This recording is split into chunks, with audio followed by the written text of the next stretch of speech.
Olá, boa noite, tudo bem? Qual é o seu conceito de sucesso? O que é preciso para fazer sucesso?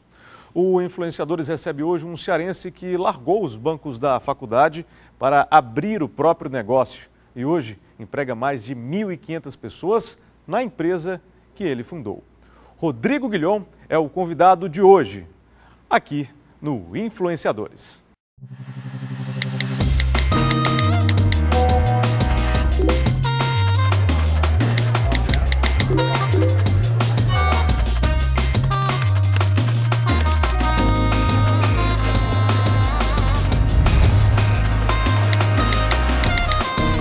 No Influenciadores de hoje, nós vamos conhecer a história de um cearense de Fortaleza que no ano de 1996 tomou uma decisão que mudaria completamente a vida dele. Trancar a faculdade, o curso de economia, para abrir o próprio negócio. Ele arriscou, ousou e hoje é dono de um negócio que emprega 1.600 funcionários. Aos 41 anos é casado, pai de 2 filhos e, claro, não se arrepende da escolha que fez no passado. Aqui ao meu lado, o empresário Rodrigo Guilhom. Tudo bem, Rodrigo? Seja bem-vindo ao Influenciadores. Tudo bem, Celso. Um prazer estar aqui com vocês. Hoje você, digamos, respira aliviado pela escolha que você fez no passado. Mas não deve ter sido uma decisão fácil naquela época deixar a faculdade, certo? Com certeza. Começo de vida, né, muitas ideias na cabeça e uma decisão a ser tomada que hoje vimos que foi uma decisão acertada. 18, 19 anos, iniciei a Viper, né, que hoje é um grupo de serviços.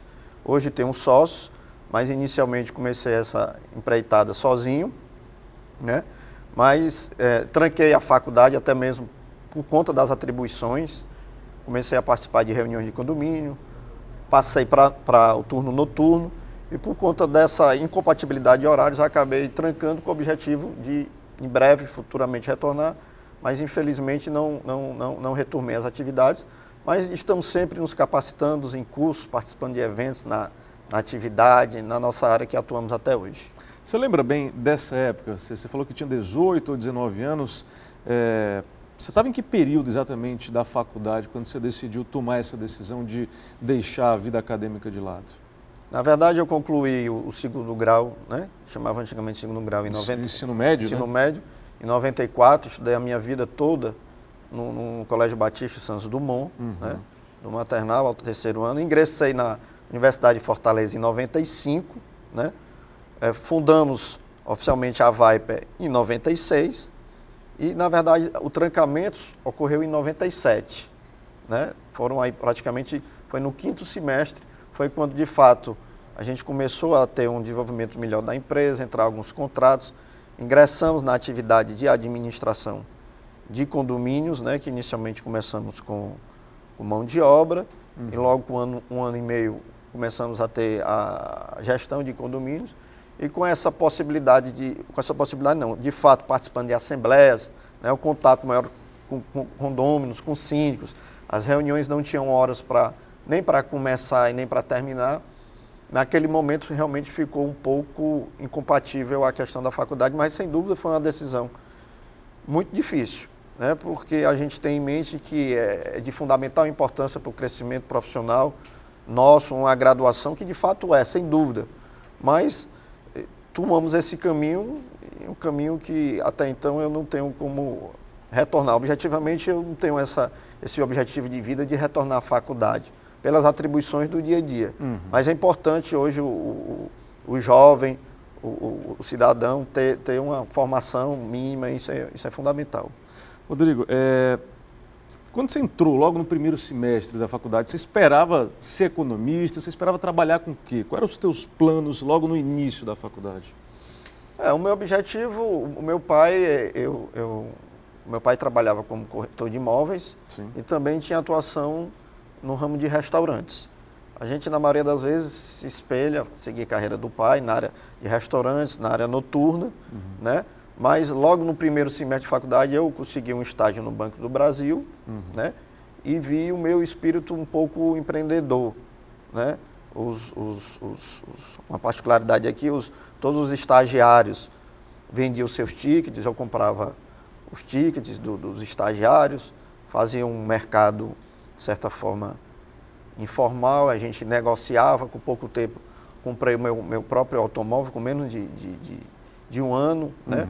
Apesar de ser de classe média, o meu primeiro veículo foi comprado por minha conta, né? Então a gente via essa capacidade, foi quando surgiu essa possibilidade no próprio estágio de participar de algumas atividades vinculadas com eventos, como Fortal, nós disponibilizávamos, era mão de obra para blocos de Fortal, pequenos eventos, né? A segurança, que hoje é considerado um mercado um pouco informal, né? E logo no ano seguinte, vimos a possibilidade, por conta de fechar contrato já com pequenos comércios, né? Pequenos centros comerciais e condomínios, foi que formatamos a empresa Viper, né? Então foi um início assim, não foi vamos dizer, muito programado o caminho para entrar na alocação de mão de obra, né? Que fundamentalmente começamos com mão de obra em 96 e 97 acabamos por conta de pegar mão de obra em condomínios, vimos a necessidade de passar também a fazer a gestão. Então, quando a gente começou a faculdade, de fato a gente esperava concluir, né? Ter uma programação quando concluir a faculdade, fazer alguma especialização, seguir alguma carreira de negócio da família, mas acabamos tomando esse outro caminho. Outro rumo, né? Como é que os colegas na época receberam a notícia? Com certeza você tinha muitos colegas que te acompanhavam, você já falou aqui que estava no 5º semestre. Como é que eles reagiram quando você comunicou, estou deixando a faculdade? Qual foi a reação deles? Pois é, muitos colegas no primeiro momento criticaram, mas ao mesmo tempo também outros apoiaram, pelo senso de responsabilidade que eu tinha, né? Essa fase da vida, vamos dizer assim, como a garotada diz hoje, de curtição, eu pulei um pouco, porque a minha atividade, eu não tinha uma estrutura nem de perto que eu tinha hoje, né? Toda empresa, quando você inicia, você acaba fazendo de tudo um pouco, né? Então, recrutamento, eu acabava participando dos recrutamentos e seleções, supervisão, eu só tinha um supervisor no horário comercial, às vezes até à noite, tinha algum problema no condomínio no cliente, eu pessoalmente ia, né? Muitas vezes, na grande maioria das vezes, eu não viajava em carnavais, né? A minha esposa hoje, com a qual sou casado, foi praticamente a minha primeira namorada, entendia muito isso, né? A gente muitas vezes não deixava de viajar para estar de perto dos nossos clientes, com medo de ter algum problema. Então, como os colegas que acompanhavam desde a época de colégio, vinham desde cedo esse meu senso de responsabilidade, né? Mas sempre comentavam que era importante a gente depois retornar aos estudos, que a grande maioria tomou a carreira normal, né? O padrão normal, vamos dizer assim, que é cursar faculdade, né? Os pais estabelecidos, e depois constituir uma empresa ou atrás de um emprego ou fazer um concurso público. E eu não, como sempre teve esse senso de responsabilidade desde cedo, realmente era uma necessidade, pela minha estrutura na época era bem pequena, bem reduzida, né? Logo com um ano eu tive a ajuda do meu irmão, Alexandre Guilhom, meu irmão mais velho, o único irmão, que era funcionário do BIC Banco, e saiu em 97 praticamente. O extinto BIC Banco, né? Era, o extinto BIC Banco. E aí ele saiu do BIC Banco em 97, foi quando se uniu a mim e está comigo até hoje, né? É meu sócio até hoje. Você falou da tua esposa, falou do teu irmão. Como é que a tua família recebeu essa decisão? Mãe sempre tem principalmente a mãe, sempre aquele objetivo de vida que quer ter os filhos formados, graduados, pós-graduados, né? Ela entendeu num primeiro momento, mas sempre eu com a promessa infelizmente a promessa não cumprida, mas por força das atribuições de retornar à faculdade.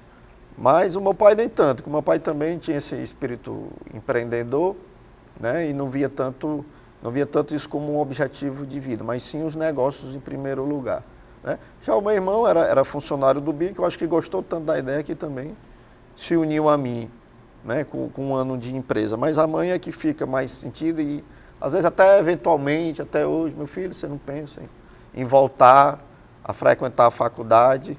A gente que sabe, né? Um dia, nunca é tarde. Mas eu não vejo isso como prioridade hoje de vida, não. Você acha, então, que herdou do teu pai essa coisa do empreendedorismo? Foi dele que você acabou colocando isso em prática? Com certeza. Geralmente a gente observava o dia a dia, né? Essa vontade de ter a independência também financeira. Falou, né? Mais alto. falou mais alto. O meu primeiro, eu achava que com 18 anos eu ia ganhar um carro, não ganhei, que na época realmente não se tinha condições de dar. Então essa vontade de conquistar alguma coisa, de ter essa independência, foi que a gente viu, como eu disse, no estágio, essas pequenas situações do dia a dia, né, enquanto a maioria dos jovens da época pensava muito na curtição, de sair, juntava o dinheiro para gastar, o meu objetivo era primeiro constituir pelo menos uma pequena independência, de ter que sair por conta própria, coisa que eu nem acabei nem fazendo muito, né? Mas é ter o seu próprio dinheiro sem estar pedindo o pai, a mãe nem tanto, que a minha mãe sempre foi funcionária pública, até hoje funcionária pública do Estado, nem tinha condição, mas sempre nos aportou financeiramente em relação aos estudos, sempre foi 100%. Estudei na época, acredito que o Colégio Batista, se não era a melhor, era das melhores escolas da época, né? Então, a Universidade de Fortaleza, a prioridade era uma escola pública, mas é uma excelente faculdade, né? Honrou os compromissos financeiros, essa parte dos estudos sempre era uma responsabilidade deliberada dentro de casa da minha mãe. Então sempre nos ajudou, nos aportou e nos incentivou, né? Mas por conta disso, infelizmente tomamos esse caminho e graças a Deus hoje acreditamos que estamos num caminho, é um caminho difícil, longo, né? São você falou mais de 1.600, na verdade são aproximadamente 1.800 funcionários. Hoje em dia a gente trabalhar com gente de uma maneira geral é sempre muito difícil, tanto também pela tributação, pelos encargos, pela situação do nosso país. Mas estamos aqui tentando cada vez mais incorporar a empresa no engrandecimento também do nosso mercado. Muita gente, Rodrigo, nesse momento que está nos assistindo, deve estar se vendo na tua história. E aí eu te pergunto, qual a importância da família no nascimento de um negócio? O quanto a tua família te ajudou a fazer essa ideia sair do papel? De fundamental importância. Você ter estabilidade dentro de casa, eu acho que isso é fundamental, né? A gente tem que ter foco naquilo que a gente está fazendo.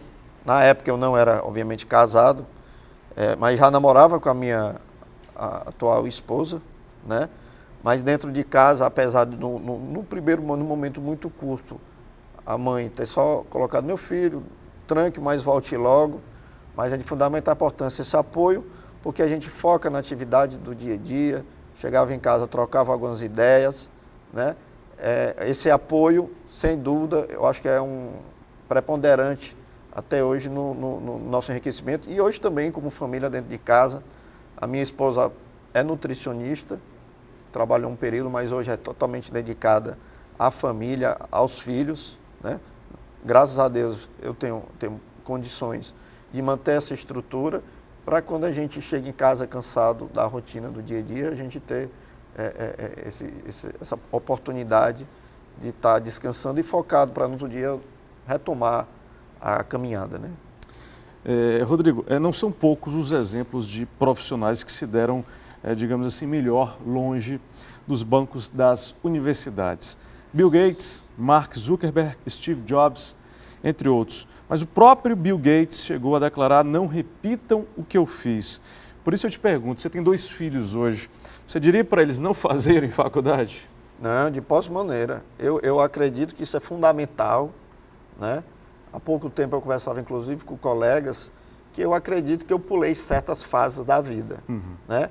Como não curtir bem a juventude, a faculdade, fazer um intercâmbio, né? E eu acredito e vou lutar para que, vou lutar no bom sentido, para que os meus filhos, a minha filha que hoje tem 10 anos e o meu filho que completa no próximo mês 2 anos, tenha essas fases que eu acho que é de fundamental importância, né? A gente tem que respeitar as fases da vida, sair da adolescência, entrar na faculdade, focar nos estudos, né? Se tiver a oportunidade de fazer um estúdio, um estágio, ou então uma atividade que não vá prejudicar a atividade acadêmica, uma pós-graduação, um intercâmbio com uma coisa que eu sempre tive vontade de fazer, nunca fiz, eu acho muito enriquecedor, né? Principalmente quando a gente adquire condições e começa a visitar o exterior, a mudança de cultura, a diferença de cultura, eu acho que isso é fundamental, principalmente para o enriquecimento do caráter do cidadão, não só como empresário, mas para a formação do caráter do homem e da mulher.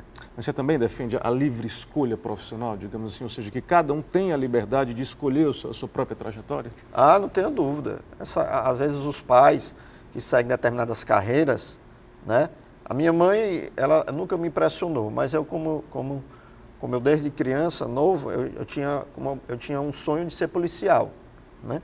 Apesar de quando eu completei 18 anos, né, eu nunca foquei assim, vou fazer direito para ser, por exemplo, um delegado de polícia, não. Mas quando eu era criança, ela queria e por isso talvez tenha incentivado eu seguir a carreira, mas uma coisa muito discreta, né? Mas eu acho que isso é uma coisa espontânea, né? Hoje eu vejo os meus filhos, né? Vejo que com 10 anos ela já tem o perfil dela, né? Eu já acredito que ela vai querer fazer, até pelo perfil, pelo comportamento dela, e de hipótese maneira a gente vai influenciar. Claro que é papel dos pais, dar sugestões, fazer aconselhamentos, quais são as melhores carreiras, porque também não é interessante você ter um filho formado, graduado, capacitado e depois ser um profissional infeliz, um profissional que não gosta do que faz. Mas o aconselhamento eu acho importante, mas eu acho que todos têm que ficar bem à vontade, porque antes de ser um profissional, talvez, eu acredito isso, que a gente tem, hoje com as atribuições eu vejo a qualidade de vida é muito importante. Sim. Né?